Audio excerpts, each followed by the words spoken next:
Ok, otra vez. El primer BioShock toma lugar en una ciudad submarina llamada Rapture, creada por Andrew Ryan, una parodia de otra parodia del creador de una idea política que es la parodia de otra idea política. Rapture iba bien hasta que dejó de ir bien, como el comunismo, a diferencia de que al comunismo nunca le fue bien. Hablando de izquierdas, Rapture cae por una revolución de un líder popular que en verdad usa a una clase trabajadora para llegar al poder. Pero en este mundo, en vez de petróleo y un retweet de Elon Musk, los actores más importantes de la sociedad están en busca de pequeñas niñas. Bueno, tampoco es tan distinto que la realidad. Estas son las Little Sisters, un simbolismo sobre la explotación infantil y lo que hacían en la isla. ¿Por qué hay tanta gente enferma en la industria? Por Dios. Cuando Rapture cae, entra el jugador, cuyo avión se cae justo cerca de una entrada a Rapture.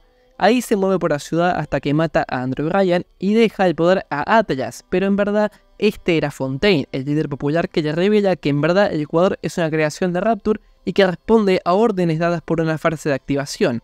El jugador derrota a Fontaine y dependiendo de cuántas nenes hayas tocado, tenés el final bueno o malo. Después llega BioShock 2, que no importa. Después llega Infinite. Infinite es la historia de DeWitt, un detective que es contratado para rescatar a una chica de una ciudad aérea llamada Columbia. La chica, Elizabeth, tiene poderes en forma de portales temporales, pero cuando termina la historia se revela que en realidad DeWitt es una versión alternativa del líder autoritario de la ciudad y el que encerró a Elizabeth todos esos años, además de ser su padre. Esta es la segunda parte de mi video de BioShock Infinite, porque ese ya estaba cargado de cosas y intentar explicar este tema complejísimo en el medio iba a ser muy difícil. Antes te invito a que veas mi video anterior para entender mejor todo lo que voy a hablar ahora y también porque voy a dar muchos datos del lore. Primero, no di importancia a la trama de los hermanos estos, que en verdad no son hermanos, sino la misma persona pero en distintos universos. También, Elizabeth no viaja en el tiempo, sino que muestra versiones paralelas. La historia de Infinite toma lugar en dos universos distintos, el de nuestro personaje y el que jugamos. Nuestro DeWitt tenía muchas deudas y vendió a su hija Anna a un hermano. Este se la iba a dar a su otra versión y al DeWitt alternativo, es decir, Comstock, el villano del juego, el cual estaba construyendo Columbia. DeWitt sigue con su vida hasta que lo llevan a la segunda dimensión para que rescate a Elizabeth, pero también descubra la verdad. El juego termina con las muchas versiones de Elizabeth creadas debido a la intervención de DeWitt ahogándolo, y así solo queda la original, la que él vendió para pagar sus deudas. Si recapitulamos, nos encontramos con un teorema de universos paralelos. No tengo idea de qué significa ninguna de estas palabras, pero suenan bien. Es decir, BioShock presenta su historia con dos líneas de tiempo, pero hace el mensaje efectivo incluyéndolas en el gameplay, con cosas más directas y útiles como Elizabeth trayendo elementos de la otra realidad durante tiroteos, pero también con cinemáticas. Muy temprano en el juego podemos elegir un colgante para Elizabeth. Puede ser una jaula de pájaro o un pájaro en vuelo.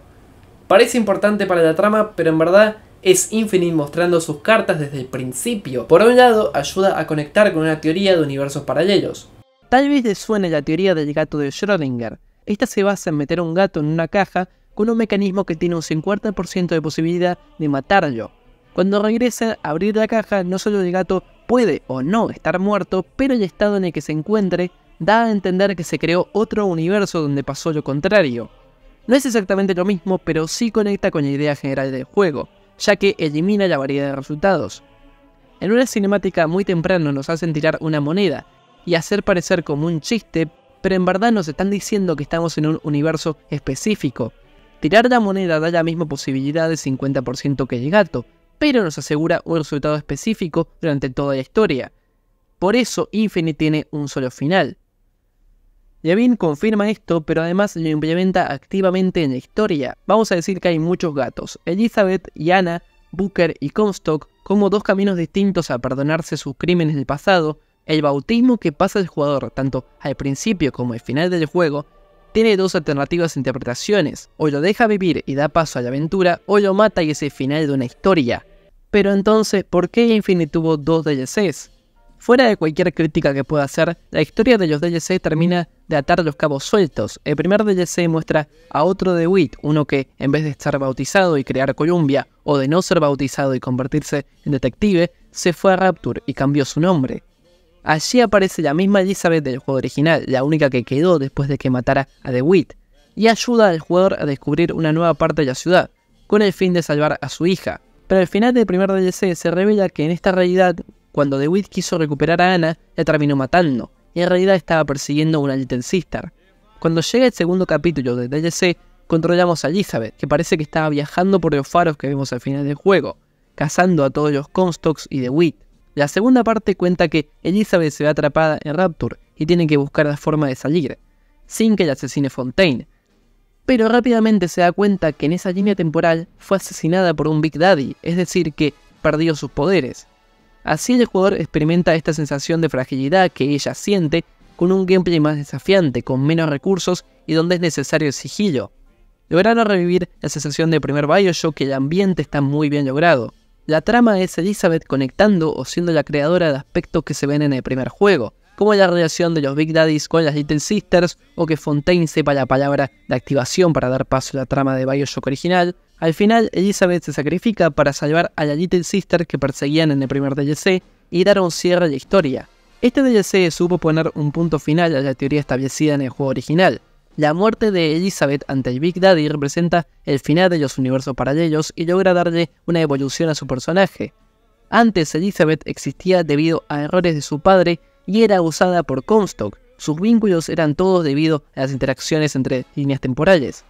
Pero siendo una mujer normal, no perteneciendo a ningún lado, logra conectar con las Little Sisters, no porque vengan del mismo lugar, sino por las experiencias. Ser explotadas por la sociedad, vivir en una mentira, tener una figura protectora pero también opresiva.